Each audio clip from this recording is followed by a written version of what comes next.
Look who it is. Oh shit, ladies and gentlemen, welcome back. Glad you made it. It's a social production. We're doing it on Friday, May the 17th, 2024. Wherever you're tuning in from, if it's your first time, buckle up, buckle down. Where can you find these videos? On Instagram, follow me there, subscribe on the YouTube channel. Check out patreon.com/RobSadger if you'd like to fiscally, financially support the show so you see it grow right before your eyes. It's Friday. Anywhere in Canada, as per usual, Wagwan, mi familia, down south in the United States, over there in Africa, over there in Asia, the Middle East, Africa, back again to Europe, over there in New Zealand, Australia, Caribbean islands, Jamaica, the Congo, Zimbabwe, Senegal, Cote d'Ivoire, India, Pakistan, Southeast Asia, Indonesia, the Thailands. Hello, everybody. And if you're here in the GTA, hello to you too. Again, it's the 17th of May. It's Friday. We're having fun. It's a loose day as per usual. Nothing, again, if it's your first time, like, what is this? It is what it is. It's what it is. It's just people getting online and then going about their days, but then coming back and touching base so that they're together, united online, and then go out there and then also unite in person or something. I hope you're all doing well. I hope you're all having fun. I hope you're all happy. I hope you're all dancing. Everybody having fun. Everybody dancing now. Everybody having a fun. Everybody dancing now. Everybody having a fun. Everybody dancing now.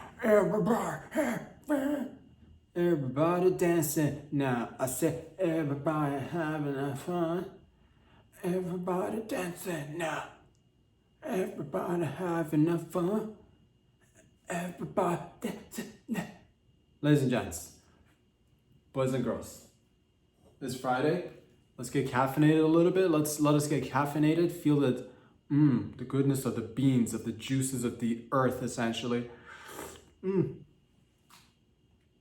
Right, let's get into it, boys and girls, ladies and gents. Without further ado, start of the show. It's Friday.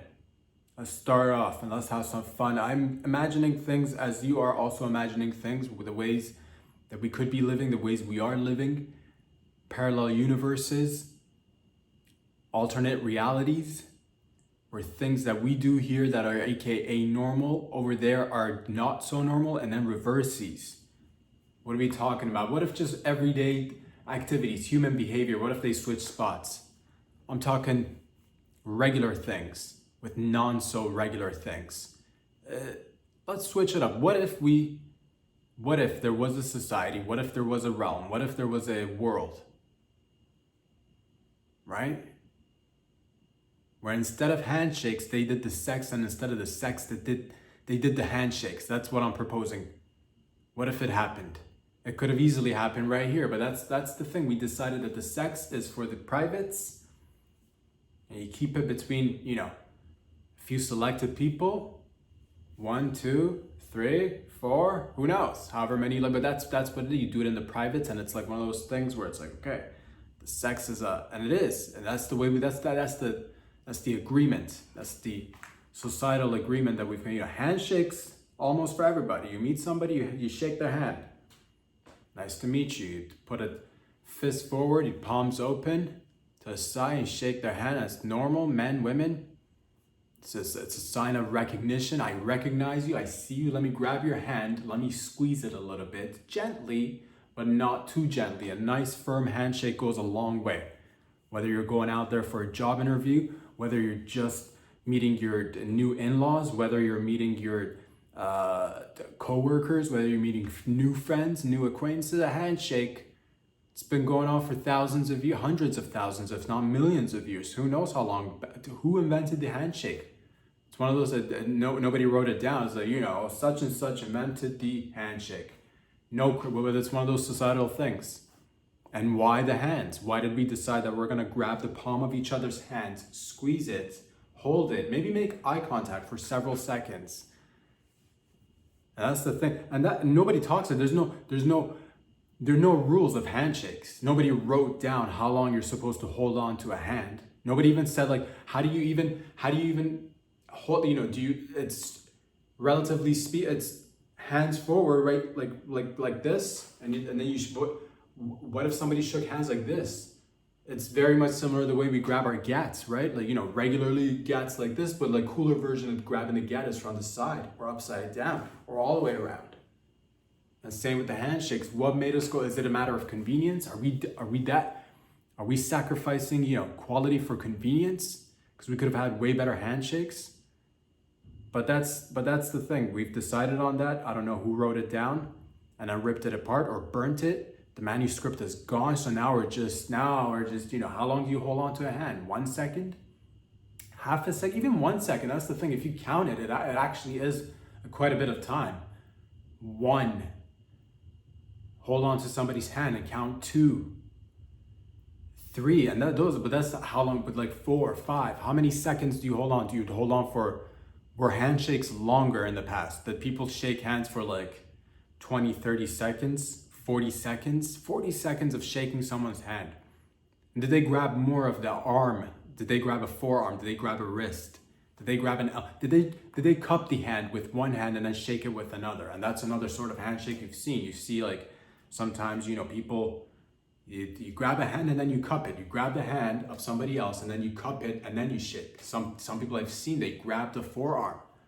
They grab where the elbow meets, where the bicep meets the forearm, and they grab that area and region and then, kind of hold it. And then with the other hand that they've already grabbed the palm with, they're shaking the hand and then also, moving your entire arm, shaking and moving who decided these things? How did we decide, who, when, where, why? Why is the handshake, relatively speaking, open to, everybody, and then the sex?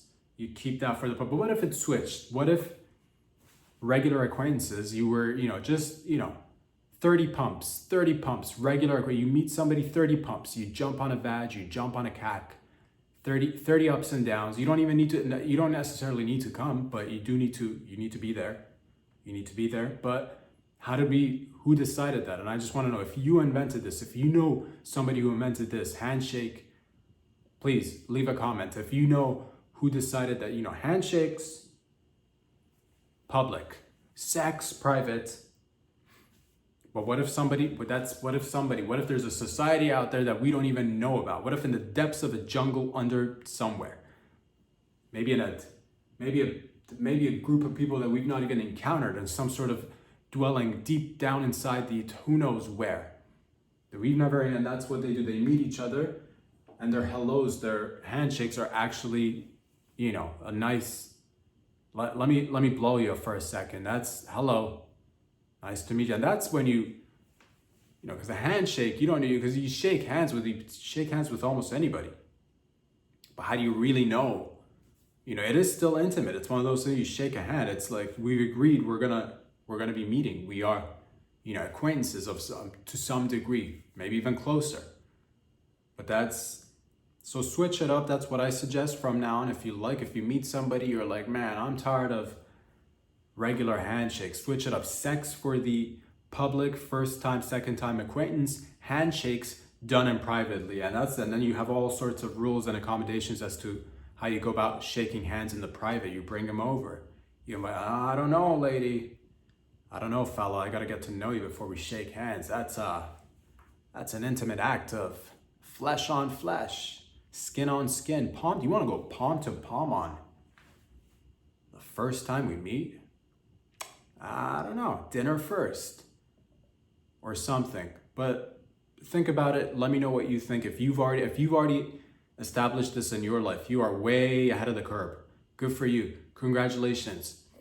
Write it down. Let us know what your experience is like. If you have a group of people that you meet on a regular basis, instead of shaking hands, you flip it over into a little 69. Next thing you know, everybody's well acquainted, everybody's relaxed, everybody's cool, calm, collected, and you get to know each other. So if you've done that, or if you know of a little subgenre, a little subculture or subculture somewhere doing that, leave a comment. Let us know about your experience. We are fascinated. Perhaps the way down the line, maybe that's where we got to prepare. You hear about all these, there's so many new things coming, like, images, more information popping up. Oh, does the, do we have more intel from, are there extraterrestrials that we are, do we have any sort of info? Have we been in contact? What's the but that, you need to prep yourself. You need to prep yourself in case of first encounters, because you don't know if you meet a new species that's arriving via heavy tech, or maybe that they're way gone beyond the preliminary handshake. They're straight up sex, and right there, they know it. That's how you greet. That's how you remember people. Think about it. If you'd like to try it, do it. Let me know how it goes in your life.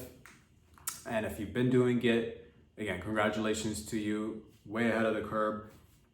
It's just it's nice. And then that's the thing. You keep the intimate stuff like the handshake for the private, for those instances where, a moonlit dinner, candlelight dinner by the moonlit dinner and by the river, having a picnic. Ooh, nice little handshake goes a long way. Give it a go. Sip to the gang. Boys and girls, ladies and gents, it's Friday. Just shooting the shits, having the funs. Cause everybody dancing now. Everybody having a fun.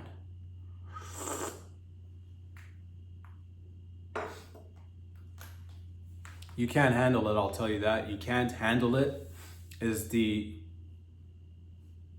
new way of feeding yourself and other people. It's going to be a chain of restaurants called You Can't Handle It. And essentially what you're used to is you used to get up with your family, friends, new acquaintances, strangers that you met on the street. Who knows? You went to the zoo and you'd hit on the old zookeeper, not like the old zookeeper, like young zookeeper, good aged, middle-aged zookeeper, not too old. You don't want not that you I don't know, maybe you're 75, maybe you're like 182. Let's not put an age on it. Of legal age, old zookeeper, not too old again, but you hit on them essentially. You pick them up and you take them out to a restaurant, but this is you can't handle it essentially is what it is. It's the whole theme of the restaurant. As you go into it, you sit down and people are getting their food served, but you're not allowed to actually handle your own food. Grab a spoon, grab a fork, grab a knife. Is it finger foods? Are you, and if it is, well, put down the cutlery, but you're not going to be handling your own food. You grab somebody else's food and you feed them. And that's what we're missing these days. You hear about this. People are, and we can't disconnect. We're way beyond the point of, disconnecting from tech, and it's all great and we all use it to varying degrees. So it's a matter of, but when you do go to a restaurant, I have seen instances where people are in a restaurant and on their phones, and it breaks my heart because I'm like, oh, when you're paying good money, harder with these prices these days, you're paying good money. If you're going to be sitting there somewhere, put down the phone, half an hour, 45 minutes, an hour, just put it away. But that's the thing. I thought if you put your phone away, but also be responsible for feeding somebody else, I think you're actually taking on a little bit more, you're being a little bit more assertive. You're taking a little bit more agency into what's going on here. Or have you been fed enough? How far down your throat would you like me to put this, piece of steak? And then you find out, oh man, the boundaries you find out together like that, because it's easy to feed yourself. You've been doing it for so long, but it also makes practice for later on down the line, because you got to remember, from birth till you're a few years old, somebody's feeding you, and then you stop getting fed. Eventually you grow, or you get fed actually for quite a bit of time, not via titty, but still somebody is. As an adult, you have somebody, you're the adult, you're preparing the food for the children until they can actually, it's a long wait until somebody actually goes ahead, you got to prep your own meal. And then you eventually start prepping your own meals, eating your own meals, all the way up to, your late golden platinum years. And then at one point you're going to have to start relying on other people feeding you, but you've not practiced any of that. You've not opened your mouth and said, or you've not fed somebody until way down the line when they're way older. So practice makes perfect. These You Can't Handle It restaurants are the epitome of, eating experience. And that's the thing. If you go by yourself, no problem, because everybody's essentially feeding other people. You can sit beside strangers and just put your plate of food in front of them. Make sure they feed you every once in a while. It's a nice experience. The good thing is you get to lick their fingers and knuckles, unlike the times you've only had the privilege of licking and, deep throating your own knuckles, which is fine. It's great. Which one of us hasn't? But it's nice to have somebody else's just, knuckles, fingers, get a thumb in there, jam it in there like a little food processor, and just, somebody else wiping your mouth. Yes. Let's go. Somebody else dropping the food on your lap and you're not allowed to touch it. They're gonna, oh, what is this? It's a meatball. It just dropped on my lap, right by my nuts.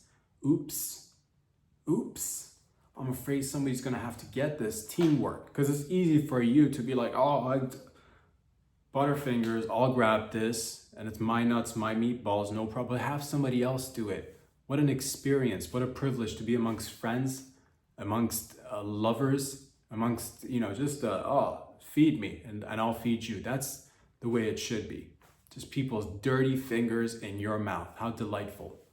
And those are the types of things that we're not, maybe people used to do that back in the day. I'm not quite sure. First people, maybe they fed each other. Maybe it wasn't just about, because that's what it is. You needed to feed other people so you knew if you were like hunting and gathering, such and such had enough to eat for the day.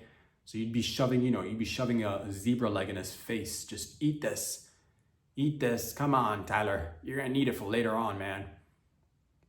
Come on, Sally, let's go. You know what I mean? It's good. I think it's an alternative to, traditionally speaking, going to restaurants, sitting down and again, grabbing your own food. Hence the name, you can't handle it. You're not allowed to touch your food. And if you do touch it, get out of the facility. If you touch your food, you're eliminated from the eating experience. You're banned.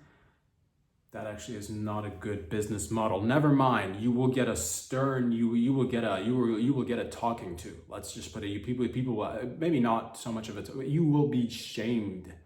You will be shunned for a second or two, but then quickly brought back into the circle. Somebody should, if that's the theme, you can't just, if everybody's not handling their food, you can't be the only one handling your food. So you will be ostracized. You will be, people will point out and just inform you that what kind of facility it is. This is a facility where you can't handle it. That's what that is. And it's a sharing experience. It's relying on it. It's building trust. It's good for building, team morale, team sort of, like what's the thing that brings us together? It's, we can rely on each other as a team. It's one of those group building exercises, team building exercises. Wonderful. So you get to eat, enhance your team's, connections, and bring everybody closer together. So you're welcome. I think it's a fantastic idea, to be honest with you, and to be quiet. I'm tired of just feeding myself, and I'm tired of people just putting food in their own mouth when you can easily reach across the aisle. And we'll have the widest of tables. People, and that's the thing, we'll make the tables extremely angular. Some of them just, and we'll make the tables tilt so it's like because regular tables will just be like flat, perpendicular to the ground or something. But this will be, or parallel to the ground, or on some sort. We'll give it angles. We'll make it difficult for you to actually read, because that's the thing. It's too easy to feed yourself with just a regular atmosphere. And that you can't handle a restaurant's tables are just fluctuating. They are, one leg's always shorter. Something's happening. The chairs are uneven. Somebody's sitting on a stool, no back support, half an hour in. They're slouched, so you're missing their mouth, and you're hitting them in the jugular. Now they're choking. Now you got to resuscitate them. Look at all that. What a wonderful experience. What a fantastic afternoon. And you spent good money, had a memorable experience. Instead of, can you remember the last time you went to a restaurant? You can't, because they're all the same. But you can't handle it is way different. So think about it. Let me know what you think. If this already exists, I can't take it down, because it's been patented right here. You can't handle it. Patent it right here, as we do patenting online. You're welcome, ladies and gents, boys and girls. I'll say this, we will, we get together and we come up with great, fantastical ideas all the time, and how to enhance the human experience. As wonderful as it is, it could always be even more fantastical, even more great. What am I talking about specifically right here, right now? Let's get into it. Dating. You know, there's different means of meeting people. Back in the day, pre-smartphones, it used to be in person. Now, a lot of times people are on the dating apps. You try to, you maybe want to set up a date, or so. A lot of people are on the apps. Some people are still doing it old school, which like shout out. But I thought we should have an alternative option as like a third, or for depending on how many ways you're trying to use to meet people. But this is an alternative way of meeting people, and we should have signals or codes for straight up like whatever you want to look for at the moment. I specifically, I'll resort to myself as an example. I'll be like hookups, for example. If you are looking for a hookup, I will say this: we should probably engage in, if you want to meet people in real life and hook up, because the culture has shifted. We no longer, it's a little bit more challenging because of the reliance on the technology. But I say if we just like give it a little bit of a buffer, give it a little bit of a boost, a little bit of a extra something to work with in person in real time, you can actually go ahead and do this. And what I'm talking about is signals and codes that single people could use to kind of alert each other, let each other know that, hey, here, ready to go. I am ready to go. You can signal that to somebody by simply wearing, and we could get together, come up with an idea of, it could be it could be gang signs. You could throw up some gang signs, and that could be a thing that'll signify like, this is, it's about to go down, or at least like, half of this party's about to go down, and then, and just wait for somebody to reciprocate. Or you could do it a little bit more like, you could wear a piece of clothing item that'll signal to others who are also looking to hook up. And you can have it for different things. You can have it for like, you could have a bandana for, serious relationships, the most serious committed serious relationships with just the most serious of consequences, extremely serious relationships with serious consequences and serious actions and consequences, because it's a serious relationship. It's a relationship, and it's a long-term relationship, till death do you part, and then even after that. A lot of people don't even consider after death, but like, this is a serious committed relationship through life, into the afterlife, and into back to life again, and then it will just recycle. But you signal, because I went on the lines, I did a little bit of research, because I don't just leave it to my own, because I don't know anything. God, I don't know nothing. You try, but you just don't. And I was just like looking online to see if there has been instances where people use either clothing items or some sort of secret code to signal to one another that, hey, I'm open for the business. This right here is a business open. Neon signs. Oh, I'm like, are people communicating somehow in secret without putting themselves? And that's the thing. Apparently there is some method there, and it's debatable. I'll say this: I read some things online, and I put it to practice myself to varying degrees.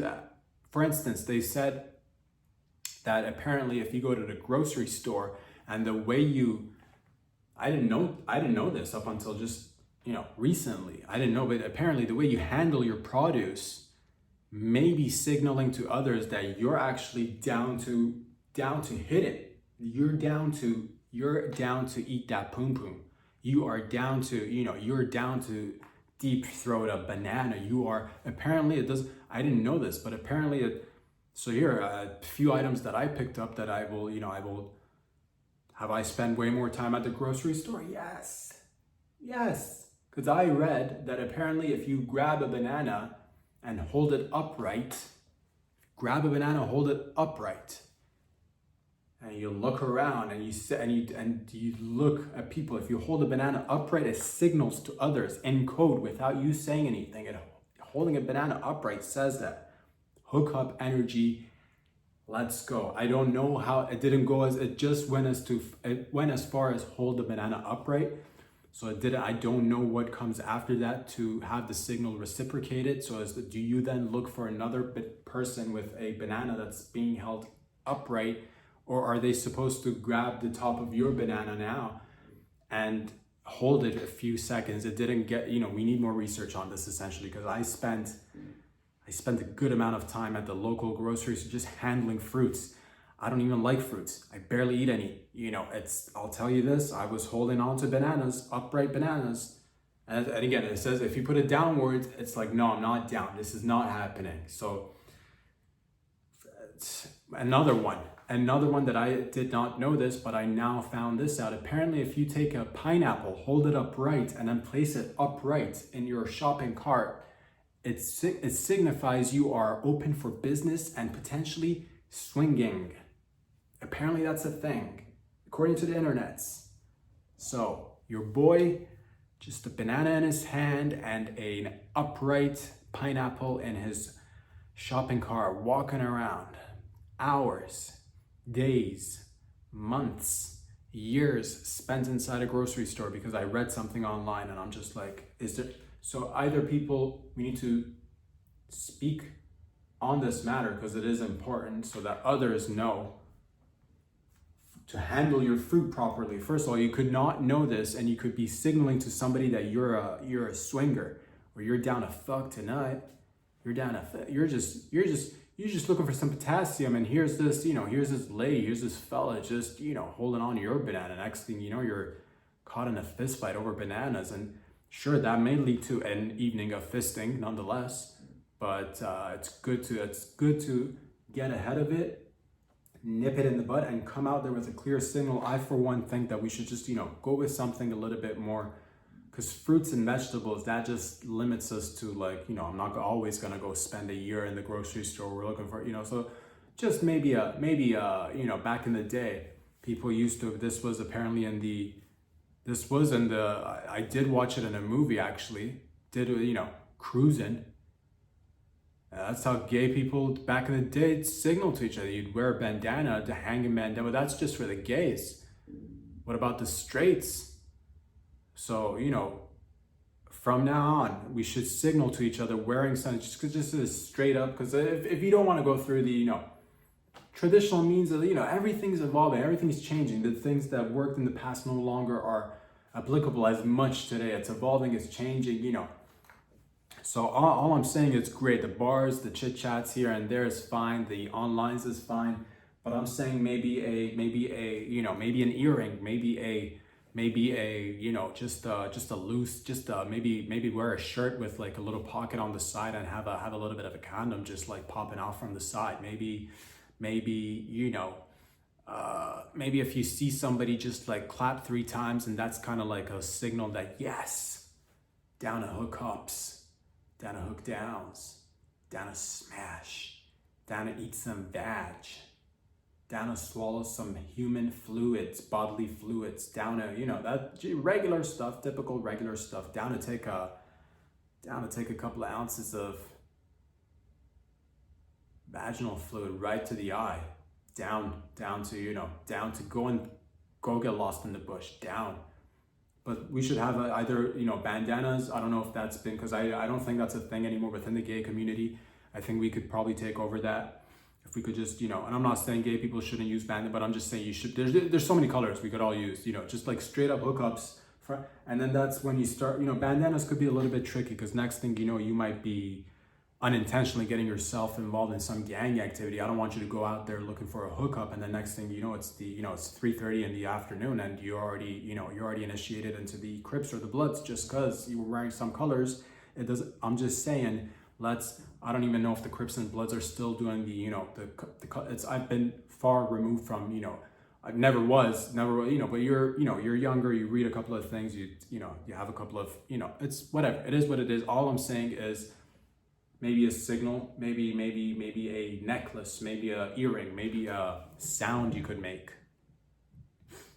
Kind of like, cause that's what it is. Cause it's nice when animals do it. It's nice. It's basic. You see a couple of birds just like open up their feathers and just start walking a certain way and letting the others know that, open for bid. That's them neon signs. That's them's neon signs. But we don't have it. We are, you're supposed to, you know, society has you that you're supposed to behave and act in a certain way and certain things and everything. And everybody's get up and, you know, you get up and you conform. And from the 5 to 9 and the 9 to 5, you conform, you do the things, you tuck it in and you know, you comb it this way and then you go and you button it up and then you show up and then you clock in and you clock out and you say certain things and you don't say certain things. But when the time comes and the bell rings and then you clock in and clock out, and so you get caught up in the activities of like routine behavior. How you break out of that? Again, a particular sound, something that you could signal to others that hey, hey, hey, hey, hey, hey, hey, hey, hey, hey, hey. Shit could go down. So maybe bring the bananas out of the grocery store. Maybe that's what we should do. If you see a fellow or a lady holding a banana upright from now on, this should let it be known from this day moving forward that held up bananas in the upright position in public are known signals and secret codes, but that are not so secret. Unless, again, there's a whole bunch of secret codes that I'm unaware of for just public, you know. All I'm saying is we need more research on this. We need to, because, again, 1 minute you're just innocently shopping for groceries. Next thing you know, you ended up on a swingers cruise in the Bahamas with, you know, some really tanned 50-year-olds who got that beautiful rhino skin on them, that rhino dino skin, you know, wrinkles that are fucking etched in, and it's like life experience, you know, hardcore swinging for 2 weeks and then back to the routine from 5 to 9 to 9 to 5 to 5 to 9, ring a bell, clock in the clock outs, and the, you know, conform and then wear the things and then say the things and then show up at the place, and then we got the quotas, do it, swinging for 2 weeks. Not what you signed up for, but it's what you got, all right? So that's a little bit more clarity is all I'm asking for. Potentially, it could be groundbreaking. If it's already happening, great. I share, if it's already happening, if there's a book, if there's a pamphlet of secret codes of public signals, let me know. Let me know. If you wrote the book, let me know.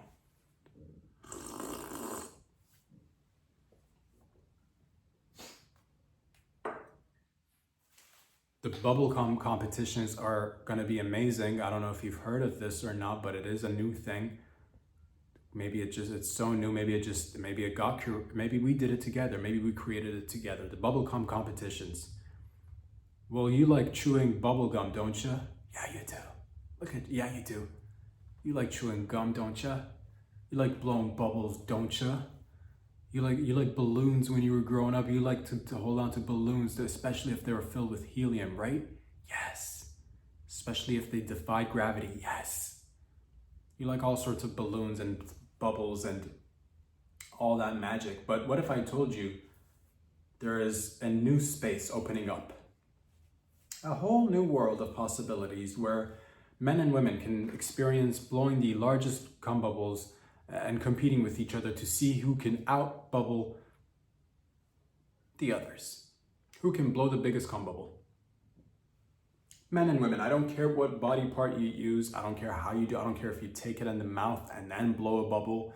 I don't care if you take it in the mouth, put the cum through your nose, blow the bubble through your nose, one nostril, double nostrils. You know, it starts with 2 separate bubbles, then it joins into one giant bubble. I don't care how you do it. Take it so far up in your brain that it's coming out of your ears. It's not for me to judge. It's not for me. It's all about size. It's all about size. When it comes to cum bubbles, size king right here. I want the biggest, baddest bubbles. Bubbles that'll just fill up a room. Bubbles that'll have you having to take steps back because it's so big. My goodness, you could use just, you know, if you're just going straight from cock to bubble, I don't even know how that's possible. If you can blow a load without blowing a load, if you could blow a load without blowing a full load and just start creating a huge bubble, I'm tip at the cack. That is amazing. Top dollar will be paid for it by some, I don't care who pays for it, to be honest with you, but somebody will. You want to do vag bubbles, completely acceptable. There's no rules. There's no go wild. You want to do butt cum bubbles. Largest butt cum bubble. Again, I don't care. I didn't write the rules, man. I just made the game. We just made the game together. You just made the game, essentially. Is your idea. Don't put this on. This was your idea. And that's a good idea, and I'm backing it up. We do it together. Again, I don't know who's blown the biggest bubble yet. Why? Because this is all underground, man. There's no rules or regulations to this. There's nobody coming in with like, there's no federation. We should probably have a federation. We should probably have judges from all nations around the world getting in there, specific. And do you do it, what's the best way to blow the bubble? On your feet, standing on your feet. Flip it over, reverse it, get on your head, do it upside down because it gives you a little bit more velocity. I don't know. These are the little intricate details that go into it, but we will only find out who the ultimate cum bubble champion is until it's brought to the mats, until it's brought to the ring, until it's brought to the platform, until it's lifted way up in the air so that people can see it. Could you blow it and then fill it up with helium and then, hold on to it because it's, you got some sort of formula where yours is extra thick, it doesn't burst. Fill it up with helium, take off into the night sky, fly over Paris with it. Do a little bit of, you could do camera work and that's the thing. A lot of people are like, oh, I don't have money to do camera work. In midair, a lot of times you'd have to go and spend money on, little drones, and you got to have somebody operate that. And then this way you could just, huge cum bubble filled with helium in your hand, lift it up over Paris. I don't know why Paris, it just came to mind. Any city, really. The night sky is just, oh, beautiful. Wow, what is that up there? Is it a UAP? No, it's just a giant cum bubble in a gentleman or lady's hand filled with helium, and he or she is flying over a beautiful city. Look at the view. What a fantastic way of shooting something. It's great. But we don't know. Until we test it out, we simply will not know, ladies and gents.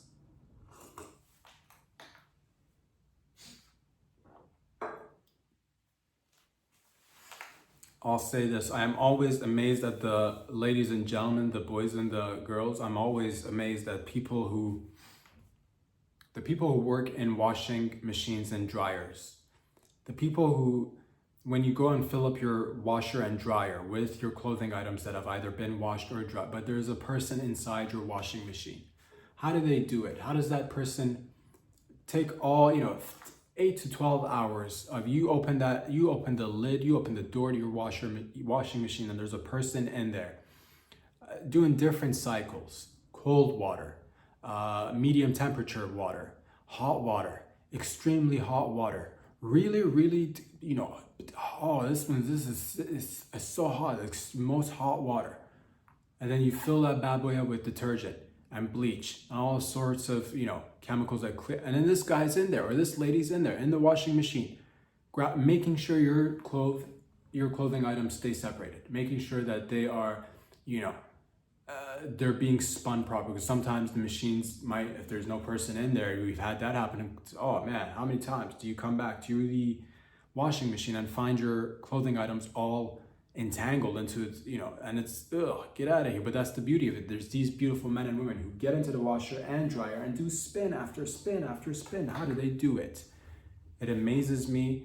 I think it's, you don't see them often. They mostly appear when the door is shut. They get in and get out. They're beautiful people, contortionists of sorts. They can take hours in confined spaces doing cycles, which is remarkable. How do they do it and not get any appreciation is beyond me. But I think it's high time that they actually, they get a little bit of, a little bit of just, yes, a thank you. I'll say this on behalf of humanity. Thank you to the men and women who climb into the washing machines and spend hours after, and they're dedicated to the cleanliness of our clothing items. And then the ones that get in the dryers too, with how do they do it? It's beyond me, but I'm always appreciative. It's beautiful. And yeah, because the ones that stay in the washer have to, it's, you get all that moisture on your body. And how do you, because, after 15 minutes showering under a regular shower, you start getting, your skin starts to get really wrinkly and you start turning really old, like an old gross person that's like 175, like gross, like physically and like aesthetically, but filled with love and wisdom, which is not gross, but like aesthetically kind of gross. 175, kind of fucking gross. We'll all get there. We'll get there. Just skin's all, deteriorating, patches of just, random patches of hair falling out, random patches of hair, thick random patches of hair have grown in.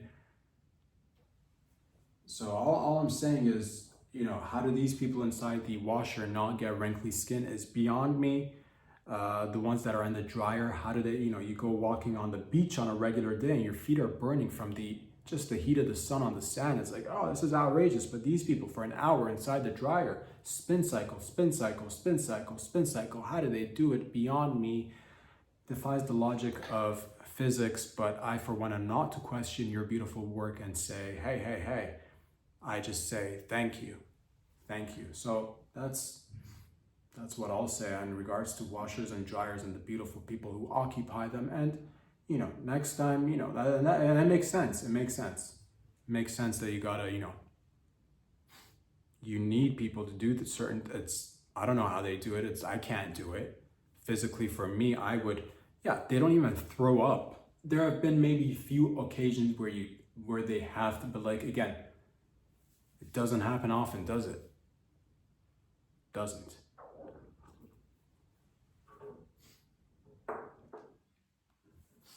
Boys and girls, ladies and gentlemen, let's skirt for a second. Let's just go back to the concept of restaurants if we could, if I may for a second, just bring it to your attention that oftentimes we do go into bars, restaurants, pubs, walking through the front door, which is fine, which is great. But you know what's even better? Going through the back door. I want the back door experience. You want that back door experience? Let's not get it twisted. This that back door experience. 'Cause everybody dancing now. Everybody having a fun. Everybody dancing now. Everybody having a fun. Everybody dancing now. Everybody having a fun. Dancing now. Fun. Dancing now. Everybody having a fun. But that's the thing, boys and girls, ladies and gents. A lot of times people often go through the front door and they rob themselves of the experience of going through the back. Because going through the back door going from a back alley, ideally a back alley that leads to a back door that perhaps as you walk through the actual kitchen, see the kitchen staff, see some potential criminal activities that might be going on in the kitchen, which you would not be privy to had you just gone through the front door. What a waste of life. Why are you doing that to yourself? Walk from now on backdoor entrances only. And I want, if crime is not happening in your kitchens, in your beautiful restaurants, I want more of it, a little bit of just a sprinkle, just a pinch of crime, just even if it's fake crime, I don't care. Just for the experience. So when people walk in, they feel like they're a part of something that's bigger than themselves. God, what is that briefcase doing on that, on that hot plate? What is it? It's why has he got a hot plate? And it's a professional kitchen. Why a hot plate? And what's in the briefcase? Open. Oh my God, it's a head. It's a pig's head. Relax. But nonetheless, a pig's head in a briefcase, what an experience. You could just, mosey on down the narrow hallway, sit down, and then nervously finish your meal quickly and then walk out, but be like, what was that all about? But again, you don't get to experience this because you are going through the front door. We need to bring that back, incorporate a little bit of that, a little bit of just searching for the door in the back alley. A couple of, why is it always one specific door that leads to the restaurant? You know what I mean? Have 2-3 doors. Have a couple of fake doors. Have 4 or 5 doors. A couple of them fake doors where people struggle to open it for about half an hour, and then they find out that it's not even a real door. And then there's doors that actually lead to nowhere. You just went back into the subway station. How did this happen? Wrong door. And that'll be the thing that'll get them to come back next time, because you have people come visit your restaurant. And it's like you go there once, you go there twice, unless you have your regulars that, frequent the joint. But then you want people to be like, oh, what an experience. Let's try to go to the restaurant.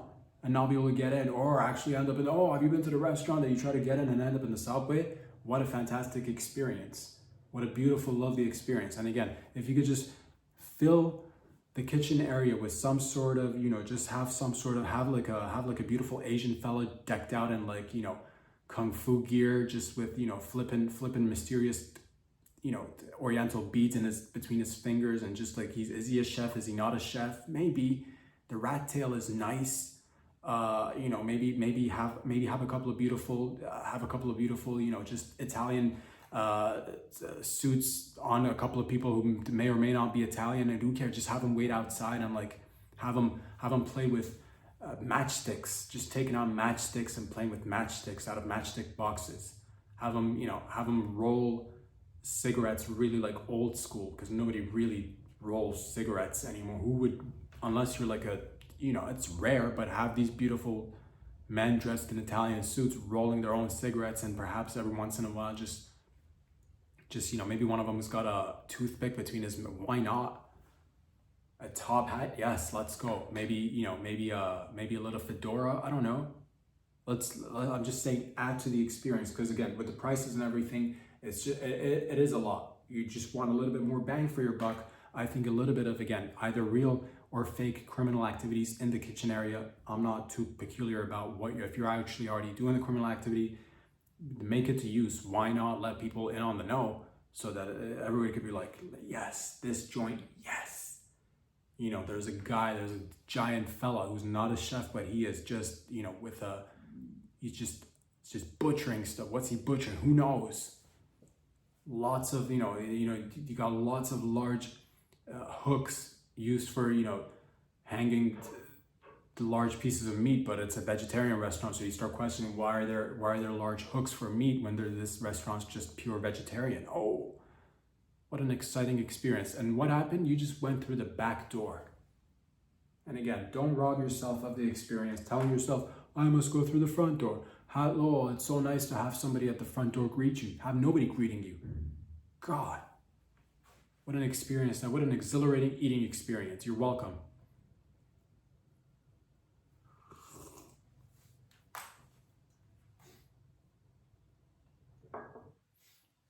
Ladies and gentlemen, boys and girls, I'll say this. I don't know why we keep saying things like, oh, eardrums this, eardrums that, my eardrums. People are so possessive. They're so, my, it's all about me, my eardrums.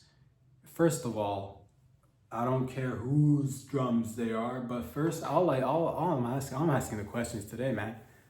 I'm asking the questions today.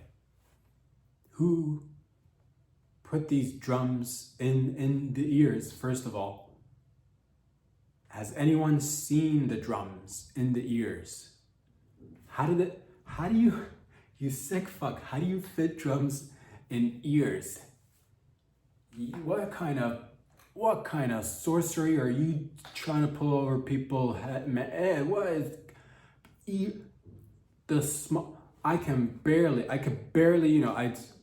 try to get a little bit of a piece of towel in there just to clean my ears. How did you even get the drums? Is it a full drum set? What, is there some sort of like big percussion business going on with ears? Our ears just being, have we sold out our ears to big drums?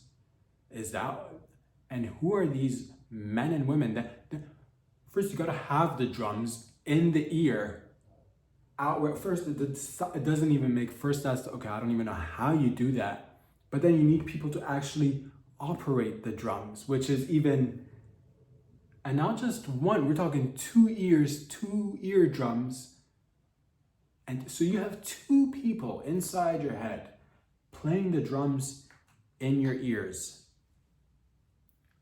Whoa, the fuck is that? What is happening? Who put him there? How far back does this thing go? Should we be concerned at all these ear drummers? What kind of drums are they? Is it a full set of drums? Is it like, are we talking bongos? Are we talking little, just little hung drum, what is this? What kind of, trickery are you all, what are you trying to pull over here? And then what happens to these people? When do these drummers, these tiny are they enlarged, and then do we shrink them and then put them in the ears? And once they're in the ears, how long do they crawl out of the ears in the evening when you're asleep? And what happens to them when you depart from this world? Where do these ear drummers, where do they go? Nobody's seen them, nobody talks about them, but apparently they're there, just drumming around. Sickening, a little bit scary, a little bit alarming, but I honestly think it's good to talk about it, get it. Yeah, and was there a fight between the instruments as to who got control over our ears? Was there, was big guitar involved at one point? Did the banjo come in? And then, did they have who started this turf war over our ears? Questions to be asked. Mysteries to be solved. Riddles to be...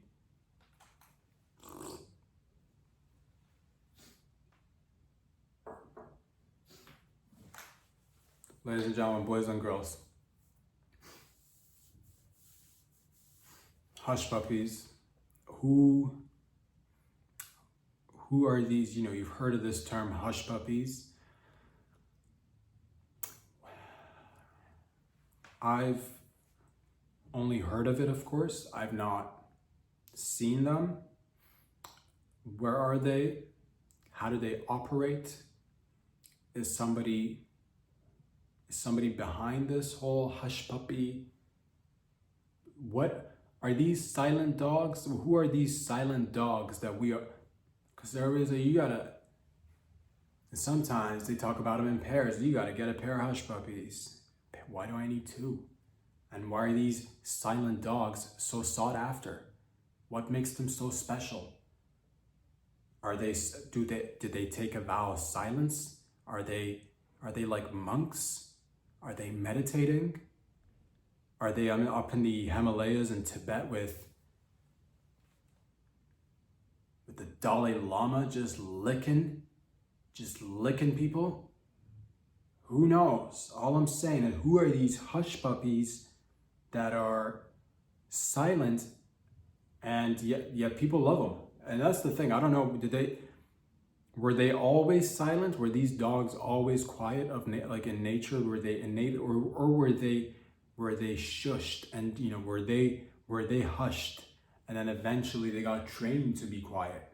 What happened to these dogs? Or did that have nothing to do with it? Did they start the silent movie era? Is that why you see a lot of dogs in silent movies? I don't even know if that's a thing, but I'm sure if you were to go look through the silent film archives, you'd find a few hush puppies in there. Yeah. So what happened to them? Did they help create these silent movies? Did they have an emergence with the silent movies and then kind of like lose their ability to keep up as tech got better and voice started to get recorded? It's a whole mystery of its own. Are they in trouble? That's one of my concerns, because usually animals, specifically dogs, I don't know if you know or not, but they bark. Yeah, the little ones, specifically medium-sized ones, sometimes large ones, not so much, but nonetheless, dogs of all sizes pretty much bark on a regular. So these so-called hush puppies that are out there, which I failed to see myself, I've not particularly seen one. I have heard of them. And again, I don't know why sometimes people say you gotta get a pair of it. You gotta get a pair of it. Why are you trying to upsell me dogs? Why are you trying to upsell dogs, man?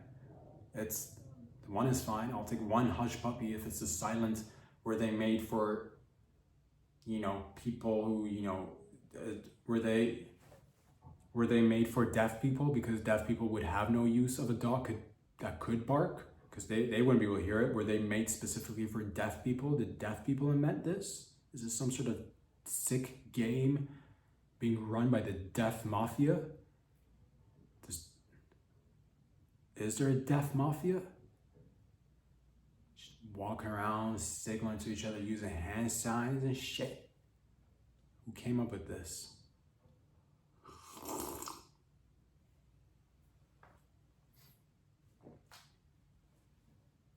Hush puppies would be good if you are doing like, if you're out there like on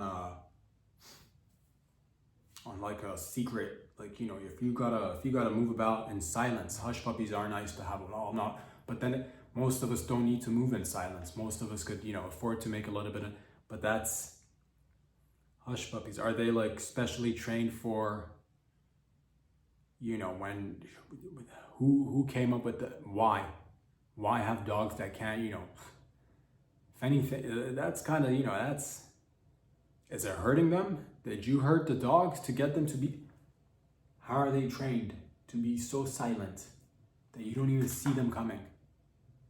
These magical dogs, these beautiful dogs, God, what do we do to them?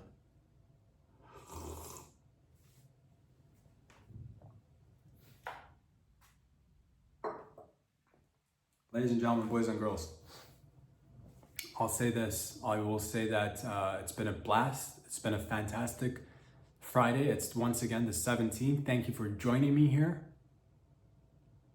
It's glad you made it. It's been another So production. It's Friday. We did it. We did it together. Thank you. Where can you find these videos? If they happen to tickle any part of your body, via the internet, that's fantastic.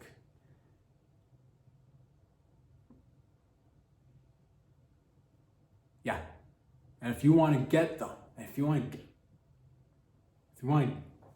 more of these videos, follow me on the Instagrams. Subscribe on the YouTube channel.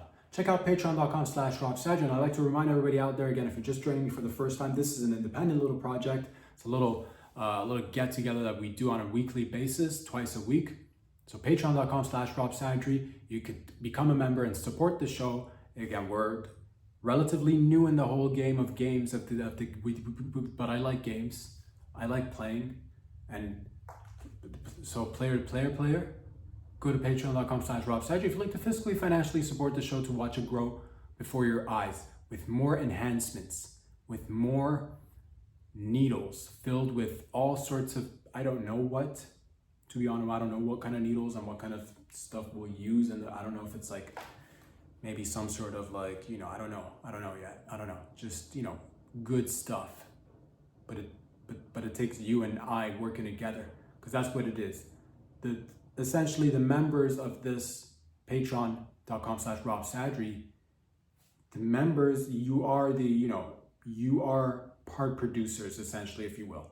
If you like to be part producer, patreon.com/RobSadrian, you can partly produce and watch the show grow. I love you all. Thank you. And if you're just checking it out on the YouTube, subscribe. Check it out for free. If you like to do that, that's also cool. I appreciate all the love and support. We'll be back here again next week. In the meantime, have a fantastic weekend. Enjoy yourselves and peace out. Get out of here.